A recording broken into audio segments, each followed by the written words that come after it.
Être là où on ne l'attend pas. La griffe d'Adrien Van Beveren. Cet après-midi-là, le voici sur un hippodrome dans le Pas-de-Calais. Il est question de chevaux, mais avec sa machine du Dakar. Le pilote se régale de vitesse et s'exerce. Les grands virages, les lignes droites, à plus de 160 km/h, il se fait plaisir. C'est génial, c'est un rêve d'enfant de pouvoir rouler sur une piste comme celle-ci, toute préparée, toute lisse. En fait, l'intérêt, c'est que c'est vraiment, on travaille vraiment la glisse. Là, je passe tout en glisse. C'est des pistes qu'on peut. Alors, les pistes sont moins larges en rallye raid, sont moins larges au Dakar. J'ai moins le droit à l'erreur. Mais la sensation de la glisse, du pilotage, c'est quand même assez similaire. Il partira avec le dossard numéro 4. Pour monter un petit peu celui-là. Son classement de l'an passé.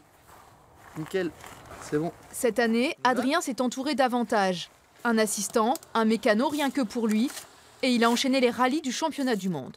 Je rêve de victoire au Dakar, j'ai vraiment envie de gagner. C'est une course qui me fait rêver depuis tout gamin.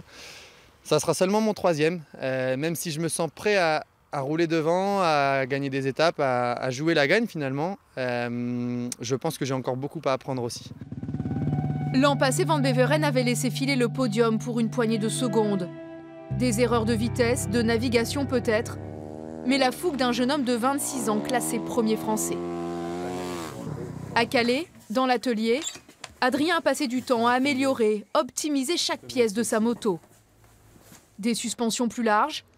Voilà mes fourches de 52. Et une selle sur mesure. On n'est pas toujours assis forcément, on est même souvent debout sur les spéciales, mais on passe quand même beaucoup de temps sur la moto. Et d'avoir une selle qui soit à la fois confortable, pas trop confortable pour qu'on garde quand même des sensations. Parce qu'une selle qui serait trop molle par exemple, on perd des sensations de pilotage.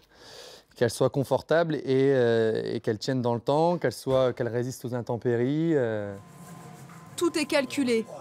Mécanique, préparation physique, récupération par le froid. Ce garçon sait où il va. Bolivie, Pérou, Argentine, la route est tracée, elle sera longue, 9000 km. Mais au bout peut-être, la lumière d'un rêve d'enfant.